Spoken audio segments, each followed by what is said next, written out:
आज बुलढाणा जिल्ह्याच्या हिवराश्रम येथे महापंगतीचं आयोजन करण्यात आलं। आपण पाहू शकतो एकाच वेळेस लाखो भाविक जे आहे शुभदास महाराजांच्या या हिवराश्रम येथील विवेकानंद जयंती निमित्त आयोजित या महापंक्तीमध्ये महाप्रसादाचा लाभ घेत असतात। एकंदरीतच 100 ट्रॅक्टर, 2000 सेवक आणि 40 एकरचा हा परिसर जो आहे हा संपूर्ण भाविकांनी गजबजून केलेला आहे। गेल्या अनेक वर्षापासून ही परंपरा जी आजही जोपासली जात आहे। शास्त्री महाराज आपल्या सोबत आहेत, त्यांच्याकडून आपण जाणून घेऊ महाराज किती वर्षापासून ही परंपरा जोपासली जाते आणि कसं हे संपूर्ण नियोजन या ठिकाणी आपण करता।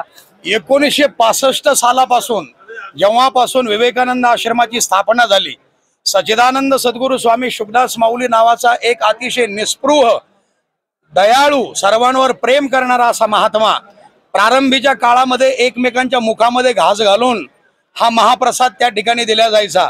प्रारंभीचं स्वरूप जरी छोटा असेल, प्रारंभी असं तो ओहोळ लहान, त्यानंतर मोठं रूप, म्हणजे आज 2 लाखाच्या काय 2 लाखाच्या वर भाविक, लाखो भाविक या ठिकाणी महाप्रसाद घेत आहेत।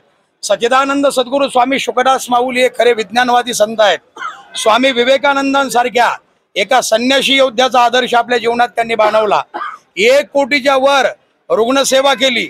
या ठिकाणी गोरगरिबांच्या मुलांना शिक्षण आहे, आरोग्य, शिक्षण, कृषी, सांस्कृतिक, शेतकऱ्यांना मार्गदर्शक कॉलेज आहेत। गोरगरिबांसाठी या ठिकाणी कार्य चालतंय आणि पौष वद्य पंचमी ते सप्तमी या 3 दिवसाच्या कालखंडामध्ये संपन्न होणारा हा जो विवेकानंद जन्मोत्सव सोहळा आहे, तर या ठिकाणी 151 क्विंटल गव्हाच्या पिठाची पुरी आणि 101 क्विंटल वांग्याची भाजी या ठिकाणी एवढ्या शिस्तबद्ध पद्धतीने घेतली जाते की कोणीही कोणाला एवढाही त्रास होणार नाही याची दक्षता घेतो। या ठिकाणी प्रसाद घेतल्यानंतर स्वतःच्या पात्रावळ्या स्वतः उचलून नेतात सर्व भाविक भक्त। एवढासा कचरा राहत नाही। म्हणजे खरं स्वच्छता अभियान काय आहे ते या ठिकाणी आपल्याला पाहायला अनुभवायला मिळतं।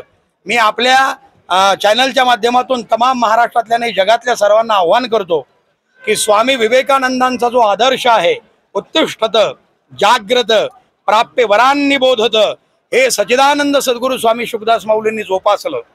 हे लोक माझे आहेत।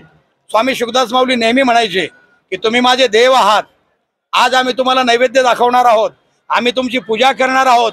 स्वामी शुभदास माऊलींनी सर्वांची पूजा तर केलीच, पण शत्रूचं देखील वाईट होऊ नये अशा प्रकारची ज्ञानराज माऊलींनी पसायदानामध्ये जी मागणी केलेली आहे, जे खळांची बेंकटी सांडो हा विश्वधर्म। याच्यामध्ये आणखी असा प्रश्न पडला की हे संपूर्ण जे भाविक आहेत हे संपूर्ण बुलढाणा जिल्ह्यातले भाविक आहेत का आणखी कुठचे भाविक आलेले आहेत? नाही, हे सगळ्या देशातून आलेले आहेत।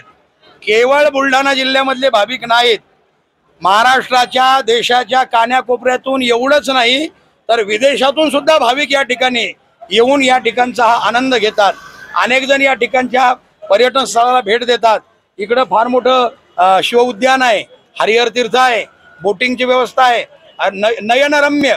कधी काळी या ठिकाणी माणसं घाबरत असत उतरायला, इतकी भीती होती, पण आज या ठिकाणी स्वामी शुभदास माऊलींनी नंदनवन फुलवलेलं आहे। निश्चितच या ठिकाणी स्वामी विवेकानंदाचा जयंती उत्सव सोहळा जो आहे तो मोठ्या थाटामाटात गेला 3 दिवसापासून या ठिकाणी साजरा करतो। आज ही महापंगत जी आहे, या महापंगतीचा स्वामी विवेकानंद जन्मोत्सवाचा हा समारोप जो आहे तो केला जातोय। प्रफुल्ल खंडारे, जय महाराष्ट्र न्यूज, बुलढाणा।